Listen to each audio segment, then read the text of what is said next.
Tonight, we continue to track the latest from the Middle East, where, by all accounts, a fragile ceasefire continues to hold up. Now let's go ahead and take a look at where the conflict stands right now. So the U.S. announced strikes had been carried out on Iranian nuclear facilities over the weekend, and by Monday, President Donald Trump announced a ceasefire had been reached, but it was not confirmed until early Tuesday morning. The president then says that both countries violated that ceasefire, but are currently respecting it. Since then, new questions now arising over how much of Iran's nuclear program was actually destroyed, with conflicting reports from the president, Israel, and U.S. intelligence officials. And while this ceasefire continues to hold, there are a lot of questions about what happens next, if anything, between Iran and Israel. Yeah, so there are a lot of unknowns when it comes to this region, and News 3's Tiffany Lane actually spoke with a local expert as the ceasefire continues. Tiffany?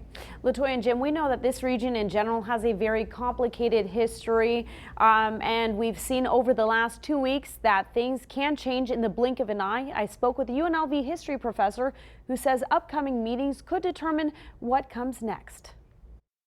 UNLV History Department Chair Dr. Michael Green is watching the conflict between Israel and Iran closely. The administration says we destroyed their nuclear capability, and the intelligence report says, no, you didn't.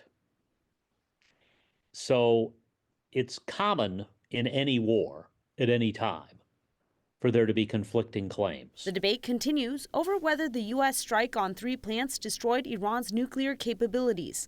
Green says regardless, he does not believe the Islamic Republic is done making nuclear weapons as things currently stand, and that could impact a ceasefire agreement. It's just impossible to know at this moment what direction things are going to take in the next 10 seconds. Jewish Nevada confident the agreement holds. The nuclear threat of Iran was eliminated, and the entire world agrees. Even Iran's neighbors agree Iran should not be a nuclear power. Green says the meeting between President Donald Trump and Iran could be a big indicator of how things move forward. If they're saying, all right, suppose you remove all the sanctions or you agree to this kind of deal, we'll stop.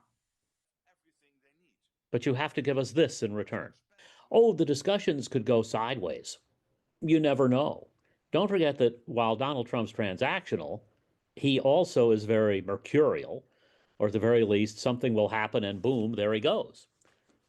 So the Iranian leadership is not exactly noted for its calm either. While all eyes are on the ceasefire, some local Iranian community members hope the conflict leads to a regime change in Iran, saying the oppressive government continues to crack down on dissenters, especially right now. I was talking to my friend yesterday, and they have these checkpoints in the street that they check your car, they check your trunk, and they might even check your phone.